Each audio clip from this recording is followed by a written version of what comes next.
النبي سلم ثم سلم على النبي أموالي يفنى وويلة يا ربي سلم ثم سلم على النبي أموالي يفنى وويلة الله تجيتك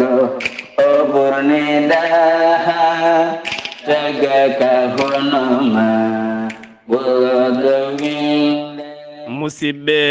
tedduɓe hettiyankoɓe ayawo weltare tv weltare ɓiɓɓe fulɓe andu diine maɗa fedde heblo sukaɓe afrique yimoɓe golle nayo jengame jamajibinede ɓorodowi so daniri filtima ɓaleri buuɗal yurmeende fere feeñay windere feeñjay ɓataake bindaɗo amde nogase joyi seet hitande ujunnaje ɗiɗi e nogase ɗiɗi ɓataake men hannde tarihaji ko faati annabaaɓe moɗumanta annabi ɓuroɗo windere julɓe en jetti allah en jetti joomi men tagɗo men konnuɗen hakkunde jeere e waalo rokki en jeeyede e leñol nelaɗo allah sallllahu alayhi wa sallama yo joomiraɗo jaɓanen julɗele men faade annabi men o ɓeyda gilli men faade annabi men sallllahu alayhi wa sallam en duwanima jinnaɓe men ɓe sababu men woni en woodede o duniya kononne kadi en jaari en jetti en duwanima sernaɓe men nde perani men laaɓi gandini men deftere Allah teddunde beele mbasen ferguitade beele mbasen taccude keeri jomiraɗo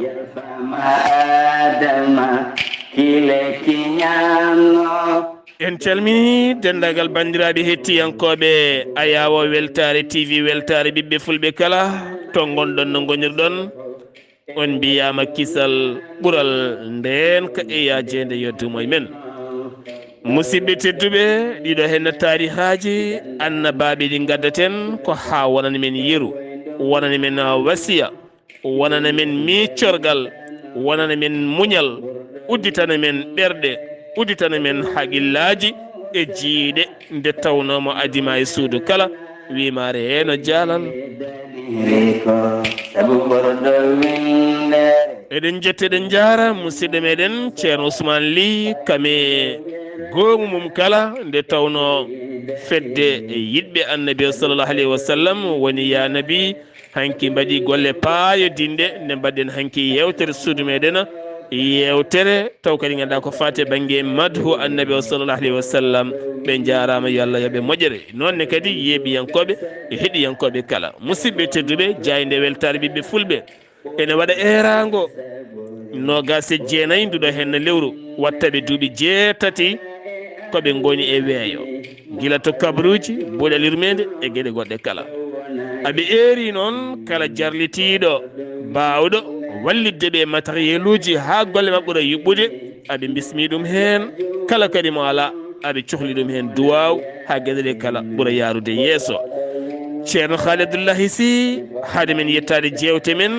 min dokken bandiraɓe kala docteur Djiby Sow mo ganduɗa kam duusata musidɓe tedduɓe buuɗal yurmeende ko fate banggue tarihaji annabaɓe gañamo gañeɗa ko ɓurɗo windere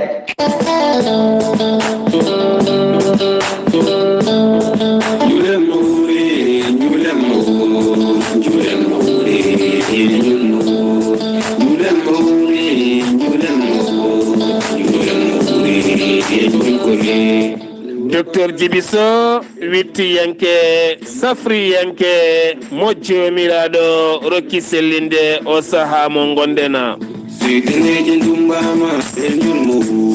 golle moƴƴe cowama docteur Djiby Sow holliti golɗen koye balɗe sappo cakkitiɗe omo waɗa dendagal bandiraɓe julɓe kala juulemo wuuri yo Allah jaɓanina golleji men moƴƴi ko tata hen kala yo Allah yaafo en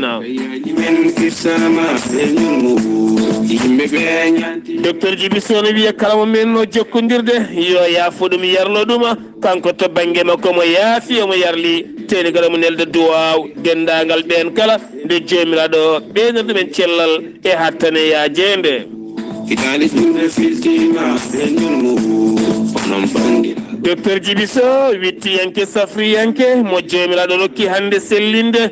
docteur Djiby Sow baɗɗo wittoji mum to leydi Mali ha e nokkuji goɗɗi kala ha heeɓi yaqin kala ñaw so tawi ari e makko omo wawi omo hattani o holla holno safrirta ɗum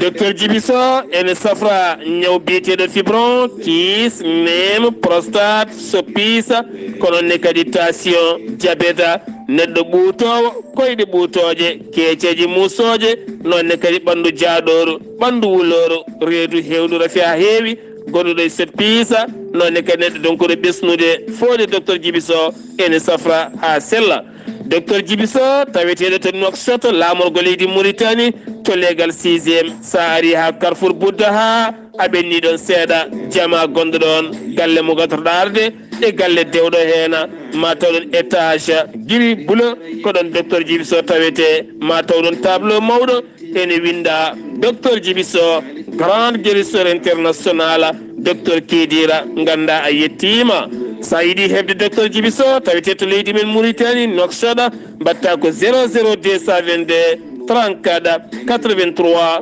26 89 walla mbaɗa 00222 31 27 79 57 so tawi ko numéro ji makko WhatsApp leydi Sénégal 00221 77 244 92 81 walla so tawi ko numéro makko leydi Mali 00223 70 85 70 85 72 47 musidɓe tedduɓe docteur Djiby Sow holliti ko julto yewto Sénégal ha to Kidira ɗum noon wonɓe Kidira ko taari ɗum kala docteur Djiby Sow wi cabboɗi ɗum ton to Kidira يا بسلم ثم سلم على النبي أموالي يفنى وويل ceerno Kaliidu Abdullaay Sih min calminima min juurimama min jettima min duwanimama softede ma ko nonne kadi e sawtugol ma labtugol kam e gandal ma lamgal labtugal e lamderago maɗa ceerno Kaliidu Abdullaay Sih en garti altine hannde nogas e joyi seeɗto hitande ujunnaje e nogas e ɗiɗi yewtere men ko fati tarihaji annabaaɓe ceerno Khalid bisimilla maɗa calmina bandiraɓe caggal nde min calminma min juurima seydi Sy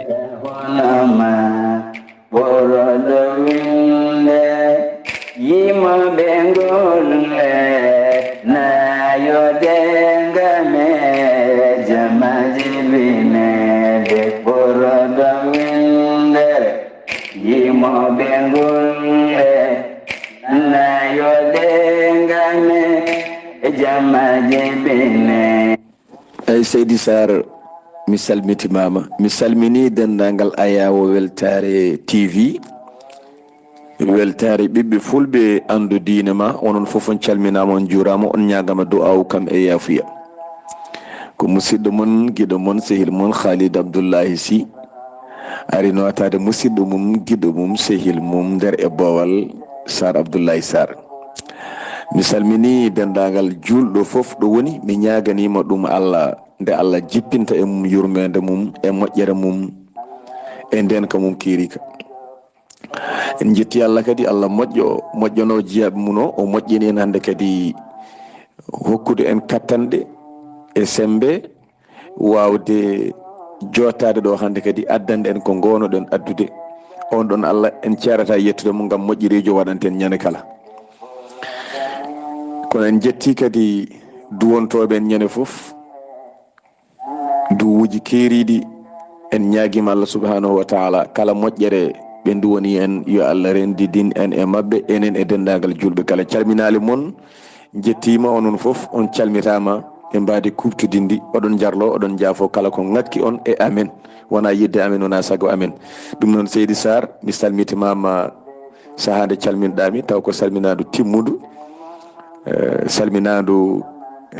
jiyaɗo Allah salminta jiyaɗo Allah bandum salminadu guiɗo salminta guiɗo muɗum. mi wima mbani ba inchallahu taala holto jiɗɗa nayruɗen hannde so hawre welede Allah seydi Saar.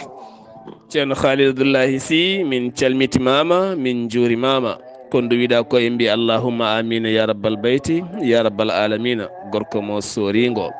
ɗon calminten dendalngal sonigo naɓe kala ha fayenma ndulmaji dembe ndulmaji funeɓe kono ne kadi wudduru ha fayenma to tiggere juuroɗen jinnaɗo men tedduɗo o korsuɗo o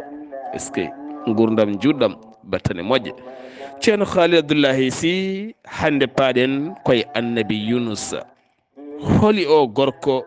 biyeteɗo annabi Yunus, holi o gonnoɗo annabi Yunus ceerno Kaliidu Abdullaay Sih. eyyi seydi Saar mi salmitimama lawol gongol mi nani namnal maɗa eyyi hande jiɗɗa ɓaggoroɗen koye annabi Yunusa est ce que ko noon de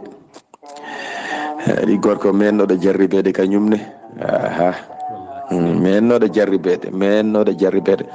o dañi gueɗal ngal ganduɗa hay so wona ngal belgal no fewi hay sino ngal wona belgal no fewi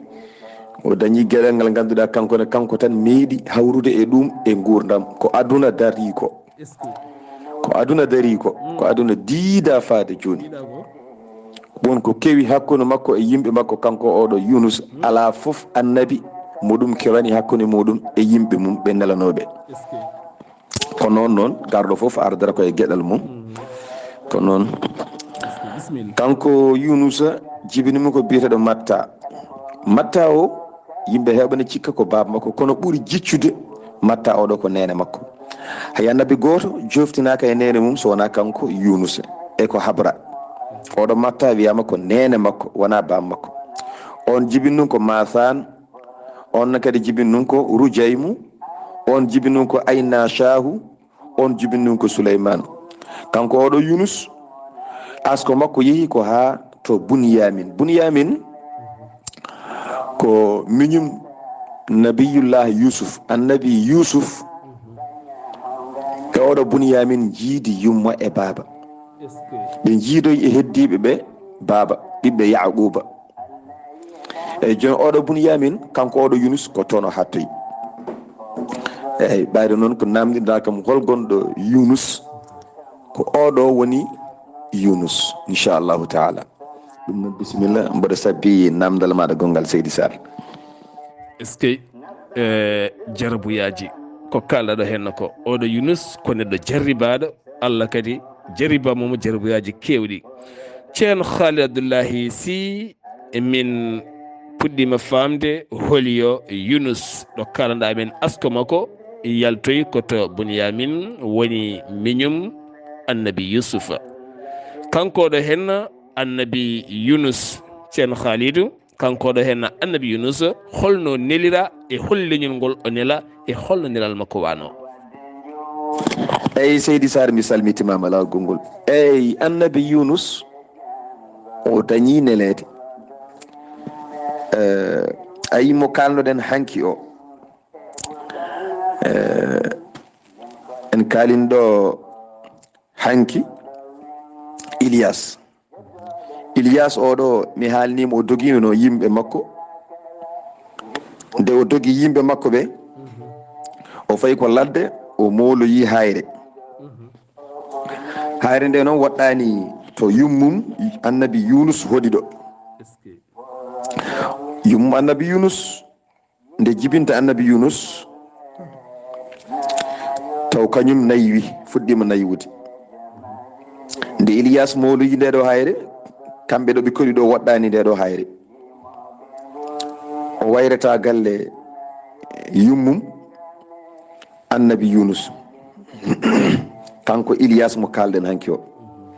woni ɗon lebbi 6. on saaha Yunus oɗo mo kalten taw ko cukalel ina muyna to muynata ɗo ndeysan yumum Yunus ene liggono annabi Ilyas mo kalɗen hanki o ene yewta ɗum sa'a pop kadi ene hokka ɗum ñamde ɓe goniri ndani ha waɗi sa'a goto e ko janguɗen e tarikh kanko Yunus o meeɗi yaltude aduna eyyi o meeɗi yaltude aduna nde o yalti aduna on saaha annabi Ilyas woni koto hayre to ene mofti toon yummiraɗo o yawni yeehi to annabi Ilyas o haalni annabi Ilyas min de ɓinguelam ngel mboɗo yiɗi ndu wonɗa kam ngel noddanami Allah omo gongini oɗo gorko noon kanko debbo o yummum Yunus o omo gongini annabi Ilyas no fewi mboɗo yiɗi noddanakam Allah e ɓinguelam he ko ngel maayi ngel beele Allah ne wurtina ngel caggal balɗe 14 ɓenni e mayde maggel o salligini kanko annabi Ilyas o noddi Allah o juuli o noddi Allah subhanahu wa ta'ala Allah wurtini annabi Yunus oɗo ibnu Matta Allah wurtinimo o yonti o mawni Allah nelimo kanko annabi Yunus oɗo e yimɓe wiyeteɓe Ninuwa ngoɗo wuro ngu heedi ko bange Iraq ko e ɓe o nela kanko annabi Yunus ɓen noon ndewanno ko sanamuji bonɗi Allah nelimo e ɓeɗo beele omo fewna ɓe ɓe dewta e lawol peewal Seydi Saar koye ɓe o nelano koye ɓeɗo yimɓe o nelano yimɓe Ninuwaɓe mbiyete eyyi ɓe keedi ko bange Iraq ɓe ndewanno ko sanamuji eyyi koye ɓeɗo o nelano Seydi Saar ɗum noon mi sabbinamdal ma gongal so hawri e welede Allah ceerno Kaliidu Abdullahi Sih kanko Yunus neledemo e leñol Ninuwa tewetengol hedde Irak mbete nde o yettini nelal makko ngal ɓe jaɓimo walla ɓe jaɓanimo hono ɗon yaruno ceerno Kaliidu eyyi Seydi Saar mi salminima lawol gongol mbiɗa mbete nde o yettini nelal ngal nde ɓe jaɓimo walla ɓe jaɓanimo e kadi holno ɓe mbaddi e makko so ɓe jaɓi holno ɓe mbaddi e makko so ɓe jaɓani holno ɓe mbaddi e makko a jarama Seydi Saar weltima e namdal ma he no fewi Allah nelimo e Ninuwa naaɓe kanko annabi Yunusa o noddiɓe fewde e limanagal yoɓe gar ɓe gonɗina Allah ɓe ɗacca ɗiɗo sanamuji kamɓe yimɓe Ninuwa ɓe cali gonɗindemo kanko annabi Yunus ɓe jaɓani ɓe jaɓani o waɗi hunde foof kono ɓe jaɓani kanko annabi Yunus o haalni Allah subhanahu wa ta'ala nde o haalni Allah Allah fodanimo ɗo e balɗe 3 ma jippin e maɓɓe lefte kanko ne o haalani yimɓeɓe ɗo e balɗe 3 so gonɗinani Allah lefte ɗe ko garoje ɓe keɓɓitiɓe mbiya i enen nde en meeɗa jarribade e makko fenade o meeɗa haalande en hunde woni fenade joni oɗon gandi no mbatten gare mbaɗen dani mbatten e makko hakkille o wi ko ɗo e balɗe 3 ñalawma cakkittoɗo o fona o wi ko jamma ɗe garata ñalawma cakkittoɗo o e ko subaka law tan ko jamma tan jamma sane gasa subaka law ko nden lefte ɗe garata jamma cakkittoɗo mo ganduɗa so weeti tan lefte ɗe garat jehen ƴeewen so tawi ko galle makko o waali so tawi ko galle makko o waali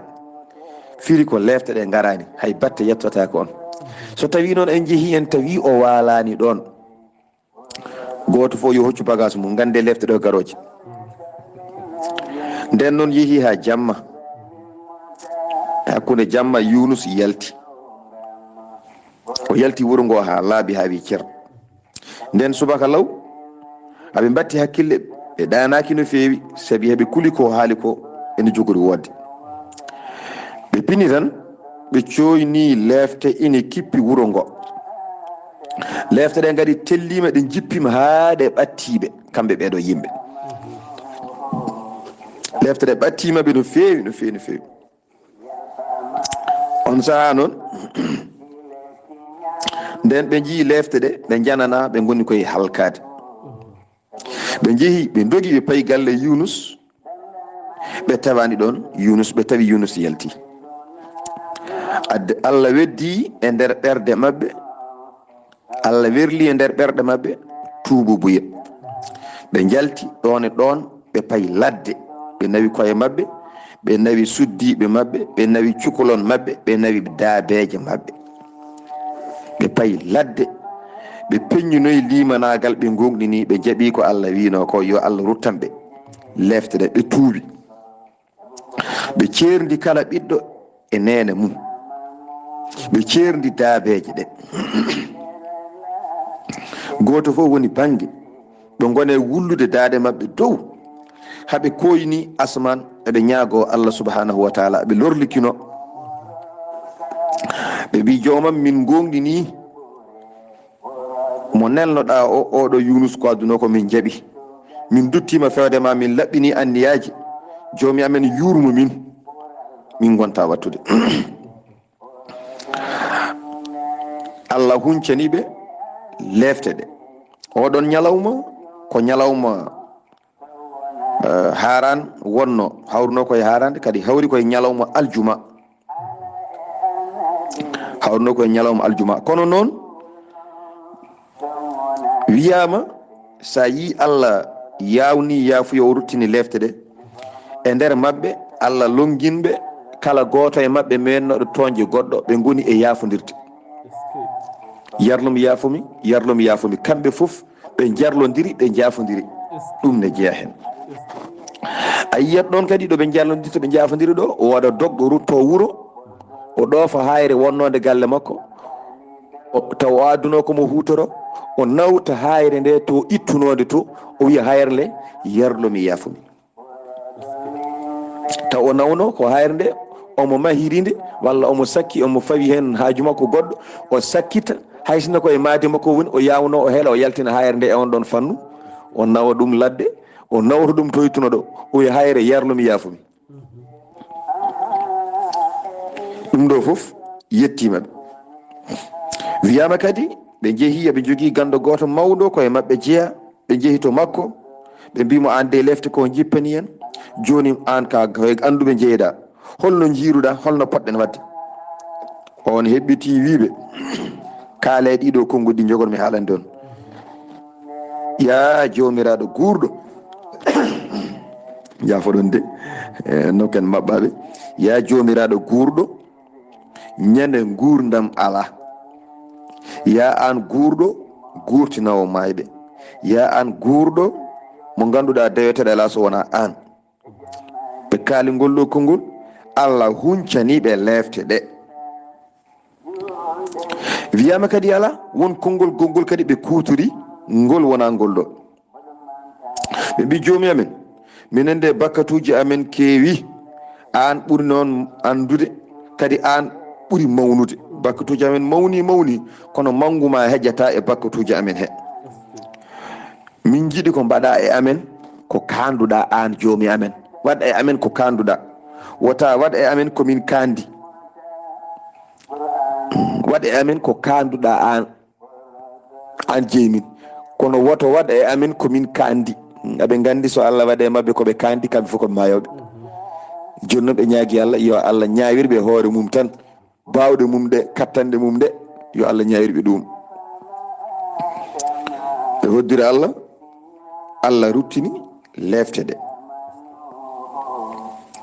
nde Allah ruttini lefte ɗe ɓe dañi jaam ɓe kayti leftede ko ni woni no waddire mabɓe kanko annabi Yunus mi faɗi namdal ma gongal inchallah seydi Saar aɗa andi ceerno Kaliidu Abdullaay Sih annabi Yunus yettode makko Soh kanko ko Soh o yettete heewani noon yiyede nder tarihaji wonde lebte ngari tan duttima taw yanani kalde lebte mbeyno kewi ko yande ceerno Kaliidu Abdullaay Sih o fodi lebte o hocci sag makko o dogi lebte ngari kono yanani ɓe duttima kono en tini kadi e oɗo henno tarih mo kalɗa ngam yarlodirde e yafodirde ene taga toɓo arde nde tawno yimɓe sene jarnoyo wiyete ko koore jarlodire e jafodire jeehe jarnoyɗe Allah adda toɓo ndeke tikkodirɓe so woni e nder galle haɓɓe so woni e nder galle on galle o dañata nafoore o dañata ɓamtare ha aduna firto so wona ɓe jarlodire ɓe jafodire ceerno Kaliidu Abdullaay Sih o dogi o fodi lebte o yeehi holno ɗon wano e holno yaruno e kanko hoore makko caggal nde o fodi lebte o dogi o yeehi holno ɗum wano ceerno Kaliidu eyyi seydi Saar mi salminima lawol gongol mbiɗa joni nde ɗum kewi holto wattidi kankone aha ko namdal timmugal kadi mi weltima e maggal no fewi ɗo tan nde hoddira Allah ari ɓe mbasi leftede ko Allah tagi aduna o ko faade hande ala foof ɗo janguɗen lefte meeɗi weyde lefte ɗen duttina kala ɗo Allah jimnuno lefte ɗen jippima e yimɓe heewi ko Allah haalata e nder deftere mum Qur'anil Karim so tawi yimɓe gaccata ko ha lefte mbeeya e dow mumen mbiya no gonɗina ɗen ngol gonɗingol nafataɓe kala yimɓe ɗaccunoɓe ha coyni lefte mbi no gonɗina ɓen gonɗingol nafani ɓe ñane hen meeɗi ruttanede lefte caggal ɗe mbeeyi tan ko ɓeeɗo yimɓe annabi Yunus ɓe tan meeɗi ruttanede lefte kono hay annabi goto meeɗa fodde ma lefte ngar lefte ɗe ngara haɗe mbeeya e wuuro he ɗe dutte annaba ɓennuɓe pop soɓe podi lefte ne ngara ɗo e balɗe tati soɓe podi tan ɗe ngarat mi wiyani soɗe jiime wuuro hede ala soɓe podi tan ɗe ngara so ɓen yimɓe belsidima tan haɓe mbi aha ɗo e balɗe tati lefte ko garoje gasi hankadi mi haalani gay soɗe jiimoyi e wuuro he kono ɓeeɗo lefte ɗe ngari jiimi e mabɓe ha ɓe jiiri guitte mabɓe ha ala ko heddi sowona eɗe mabɓaɓe e on saaha ɓe jawni ɓe jalti ɓe mbaɗi no mbiɗen ni Allah mana itti lefte ɗe joni noon mbiɗa kanko Yunus holto wattidi Seydina Yunus e on ɗon saaha o jooɗima ha ɗo lefte ɗe ponno jippade ɗo ɗe jippaki o tini kam lefte jippaki o andi wuuro ngo halkaki to andi wuuro ngo halkaki ɗo o jogui gueɗe ɗiɗi o jogui gacce annabi meeɗa nelede fodi lefte mbasi arde ɗum ko gacce kanko o fodi lefte ɗe garani e kadi so ɗum ɓenni on saaha kamɓe zaman mabɓe kala penanɗoɓe ɓe mbarat ɗum joni noon o haali lefte garani ɓe mbi o fini so natti wuuro ngo ɓe mbaratmo ɗum waɗi o rewi ɗon o ɓenni o wi wartara e wuuro he o yeehi kanko annabi Yunus o yeehi e ɗo yaharɗo o yeehi o yetti ndiyam ko maayo o yiiɗi rewde e maayo he o ɓenna ko jaaɗo tan hankkadi o wi komo woɗɗoɓe hankkadi so wona ɗum en mbawi wardemo kadi ɗeɗo gacce o wawa rondade ɗumen o yeehi Allah yamiranimo yo yah o naati e laana yimɓe yahannoɓe no tacca gonɗon maayo ɓe jeehi haɓe keeɓi hakkude maayo ɗo ɓuuri luggidde e maayo he ɗo laana ka sinki ka dari ka sali yaade ɓe ƴeewi holko haɗi ka yaade on saaha noon so tawi neɗɗo yeehi gaga yamirore jomum tan laana ene sinka sababu nde yaade oɗo yadana yamirore nde laana ka sinki ɓe mbi enen de won jaaɗo mo ala yamirore won gaaƴi ɗo ene kalifi muɗum aɓe ƴettira goto goto ɓe tellidira yimɓeɓe goto goto kala moɓe tellini lanaka sala o yaade ha hawri e makko ɓe tellinimo ɗo ɓe tellinimo ɗo tan lanaka yeehi ɓe beddimo e ndiyam he ɓe beddimo e ndiyam he ɗo ɓe beddimo e ndiyam he ɗo tan lingu mawngu moɗimo o jooɗoyi nder reedu muɗum eyyi ko ni o wadda ko ɗo wattidi alhaali o ɗum noon Seydi Saar mboɗo fadi namdal ma gongal inchallahu taala. machallah musidɓe tedduɓe yeehi ha yetti mawɓe men hanki jiiɗa peno o mawɓe men hanki e nder guure men wonkoɓe pewnata ɓe gubba ɓe jiiɗa penowo ɓe jiiɗa suka penowo ɓe jiiɗa mawɗo penowo hanki maaje men ɗe wonko kaɗa waɗede hen barme ne haɗa lawƴede hen leeso ne haɗa lawƴede hen wonko waɗireno en ji annabi Yunus ari e maayo ne tacca laanaka jaɓata neɗɗo gofɗo walla mo yadani e yamirore hanki mawɓe men aɓe joguino pible tiɗɗe ɗe ɓe gadodiri e jomiraɗo ɗe ɓe gadodiri e koye mabɓe hay goto firtata sa firti tan a yiyat hande noon enen en gaari en pirti ha memi leydi en goppi foof ceerno Kaliidu Abdullaay Sih liingu moɗa neɗɗo holno nguɗo liingu moƴƴirimo e holno foti dumuna o waɗi e nder reedu liingu ceerno Kaliidu Abdullaay Sih bisimilla maɗa. eyyi Seydi Saar mi salminima lawol gongol mi nani namdal maɗa eyyi mbiɗa liingu moɗimo no foti ko woni e nder reedu liingu he eyyi ko ɓuuri jiccinede haalulaji kam keewi hen wonɗo haala o woni hen ko balɗe 4 wonɗo haala o woni hen ko balɗe 27 wonɗo haala o woni hen ko balɗe 7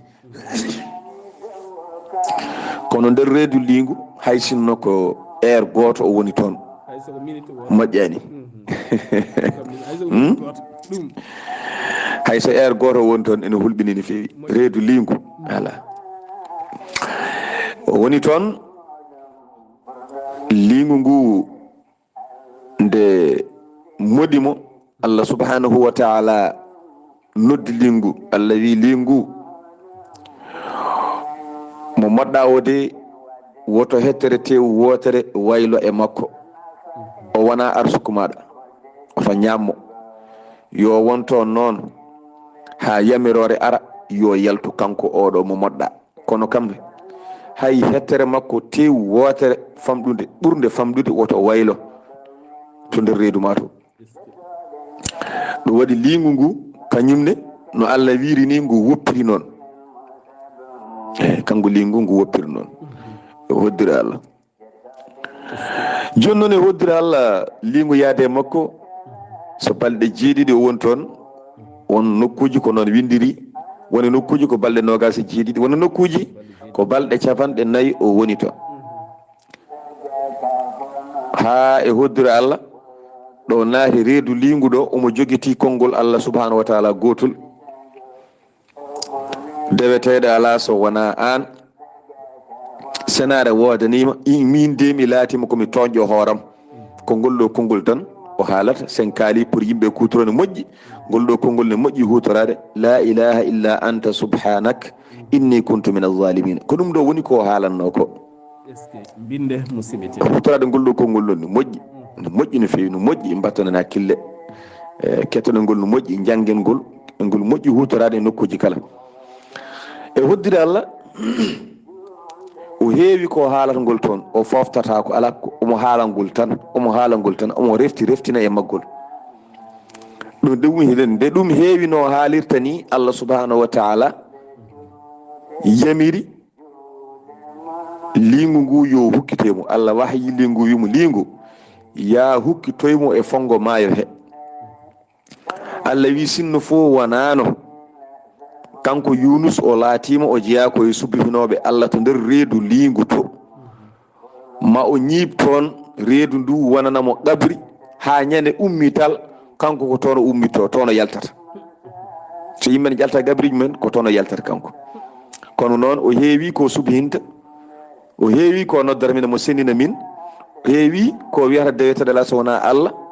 senare wodani Allah min mbimi laatimi komi toñƴo hooram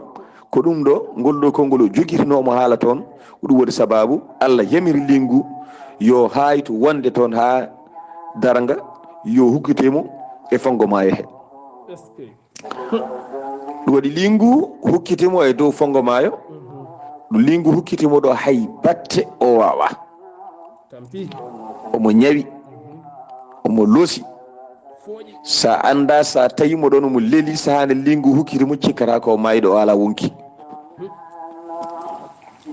e hoddira Allah Allah yamiri ɗon e ɗon lekki yo fuɗ ɗon e ɗon ki mawna ɗon e ɗon ki hokkamo ɓuuɓri ɗon e ɗon e yamirore Allah ɗon e ɗon lekki ki fuɗi ki mawni ɗon e ɗon ki hokkimo ɓuuɓri oto nangue tampintemo Allah yamiri gotel e kulle ladde yo ar ɗon subaka ɗo leeliɗo adda yeesre mum ha tolno e hunuko makko tottamo o muyna haw haara so hiiri kadi yo kulle ngel ar yarnamo kosam kadi ha o haara yaha ko ni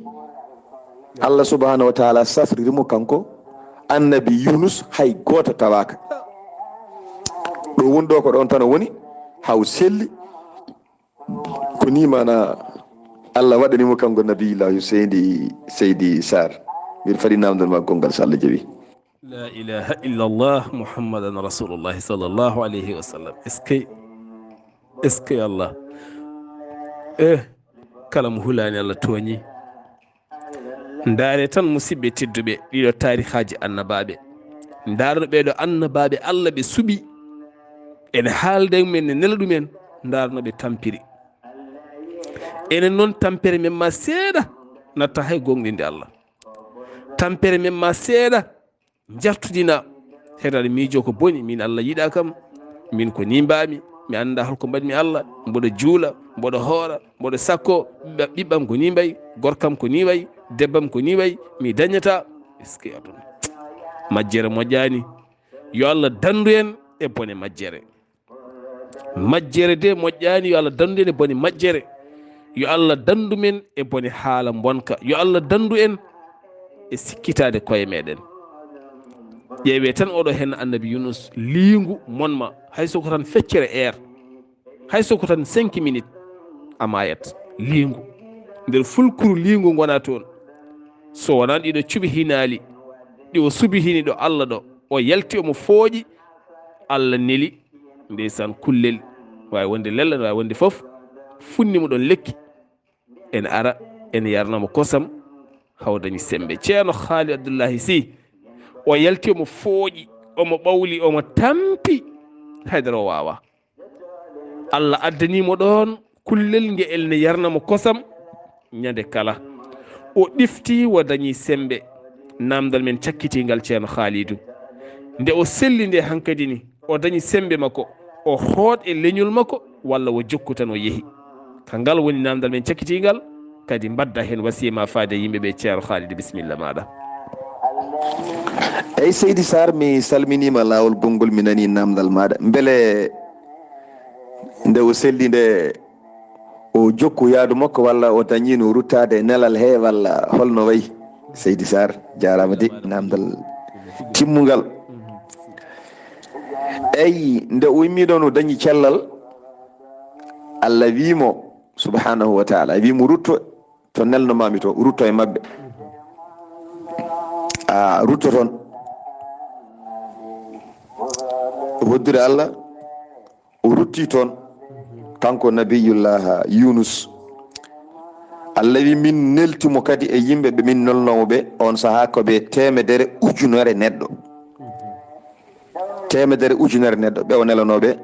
on saaha ko ɗon ɓe tulni wiyama ala ene fawi ujunnaji nogas wiyama ala ene fawi 3 ujunere wiyama ala ko 70 ujunere fawi hen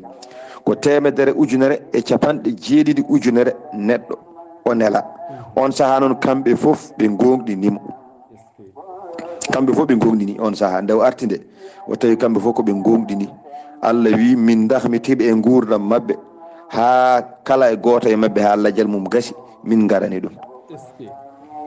Eyyi ko ɗo henna qissa makko haali kanko annabi Yunusa. ɗum noon Seydi Saar weltanimama no fewi kadi ɓayde a wi no yomi wasiyo min kam wasiyo o hewata no fewi ko ɗa andi kala annabi mo kalɗen so tawi neɗɗo hettidima tan ma wood ko dañi e makko ko ene naftoro kañumne ko ene ñemtina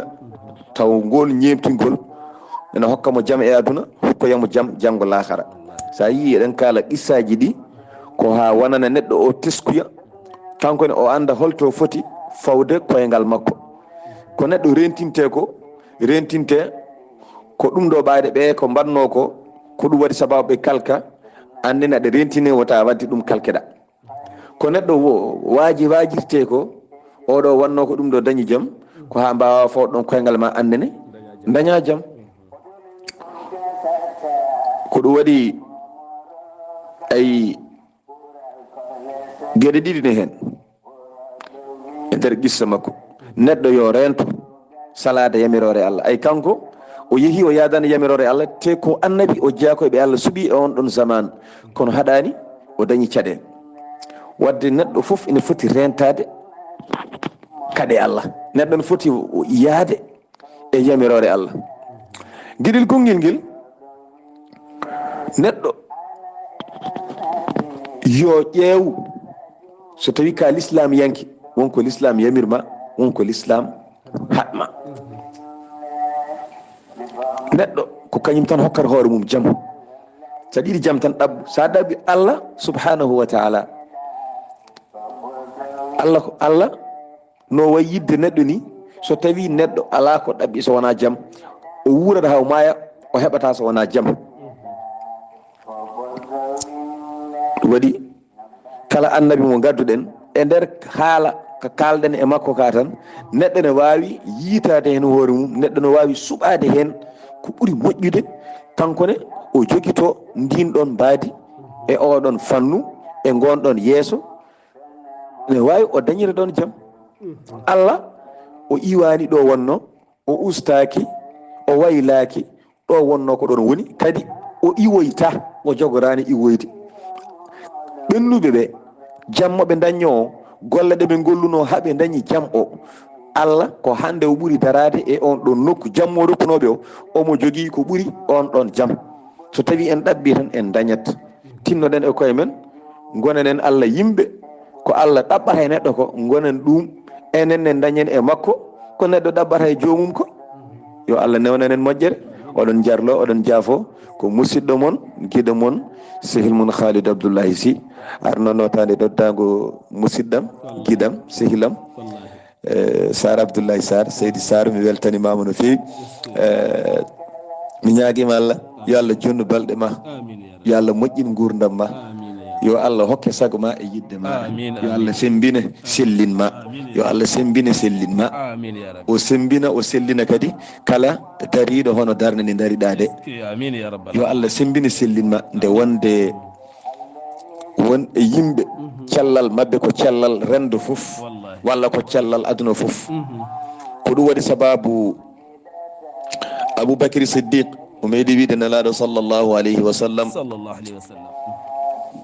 kala ko ari ene jogori yande e nelaɗo o faddo. nelaɗo nambima an kam ko ɗum woni o wi min somi maayi ko min tan maayi. o wi an noon sa maayi aduna o fof maayi diine maayi. ɗum noon kala ko are ma ko jogori yande ma ne gaña walla ne waɗa mi teƴƴinat beccam mi yana hen. eyyi annene ano e kala mbaɗo no mbaɗa ni so tawi on celli ko cellal rendo ngo fof walla aduna o fof. so goɗɗum heeɓi on heeɓi aduna o fof. min ñaagui Allah subhanahu wa ta'ala noon nde Allah sembinta on sellina on reena on hisna on junno balɗe mon moƴƴina battere mon ɓeyda on kadi gandal ñande foof nde won noon ko on nafoore wonande aduna o foof yo Allah won ballo oɗon jarlo oɗon jaafo mi salmini bandiraɓe foof assalamu aleykum wa rahmatullahi taala wa barakatu yo Allah hokken hawde janggo inede ɓorodo minde julde juude mondo mboɗo manta annabi ɓorodo minde julɓe cuute juude mondo mboɗo manta annabi ɓorodo minde tawreta linajila zabura limota qur'ana dawngam ɓorodo minde tawreta linajil zabura limota qur'ana dawngam ɓorodo minde ya fama adama ile kiñamo dandamanuho sabu ɓerɗo minde ya fama adama ile kiñamo dandamanuho sabu ɓerɗo minde dandama yusufu e waydunano yunus nde moɗino galloɗo minde a jarama ceerno Kaliidu Abdullaay Sih duwaw ma mo dowiɗa o en mbi allahumma amina ya rabbal alamina yo Allah jaabu duwaw o rufa ɗum e windere nde kala rufa ɗum kadi leñol men ngol leñol men ɓamto gam sababude duwaw ma o duwaw ma o mo duwaniɗa kam o duwaniɗa windere nde yo Allah ruf ɗum e leñol he wonana ɓamtare leñol ngol wonata kadi tonguitte leñol ngol ha leñol ngol ƴellitono comme drapeau e nder windere nde kala yo Allah waɗen julɓe yo Allah waɗen moƴƴuɓe yo Allah waɗen yiɗɓe annabi o sallallahu alayhi wa sallam yo Allah loow gilli mawɗi mawɗi mawɗi jiɗen annabi o ha donken yidde goɗɗum ha annabi o heewa e ɓerɗe men ha heewa kala ɗo jangtato eɗen waya skey jarama seydi Sy gandal ma ne laabti ɗemgal ma ne laabti tarihaji ɗi no gaddirta ne laabti ne selli aduna o kala ne heeɓe hen nafoore ne heeɓe hen fahmamuya ɗum waɗi gandal huncete yimɓe kunce ne paama neɗɗo o anda o mo innirta ɓiyo ko holiyo oɗo annabi ko holiyo ko Allah wanma ko mbaɗeɗa e aduna ko foof annabaɓe Allah mbaɗama ko ɓuuri ɗum tene dañi ko ɓuuri ɗum ɗum woni qur'ana jippi Allah ne muññita annabi annabi woni janggana men qur'ana wi jangge qur'ana muññite koye mon aduna ko caɗele ɓole ƴe wonno guurduɗon dañon jaam jarlodiren jafodiren gonga e gonga mboɗo wasiyi galleji ɗi yimɓeɓe ha tenti rewɓeɓe worɓeɓe tinnoɗe guitte tikke ɗe an gorko tikkanɗo debbo ma accu an debbo tikkanɗo joom galle ma accu mawniraɗo e miñiraɗo tikkodirɓe gacce rewɓe resaɓe galle tikkodirɓe gacce tikkere nafata oɗo mettina ɓerɗe mon kam non koye mon gaddoye mon estomac ji gaddoye mon tension ngaji taw on keɓata hen haydara on keɓata hen jaam on keɓata hen Allah ceerno Kaliidu a jarama ceerno Ousmane Ly Weldare a jarama en calmini gomo yanadi kala musidɓe tedduɓe so buuɗal yurmeende feri feeñi feeñja e ɓataake men hannde ko annabi Yunusa aadi men ko talata janggo ɗo e nden yo jaam jogomi jogomon ketki malaki jaam musidɓam tedduɓe ɓurɗal mende nden wadde juulen e ɓurɗo nafa en yen kodde janggo woroɗo winde nden wadde juulen e ɓurɗo nafa en yen kodde janggo woroɗo winde jettoɗe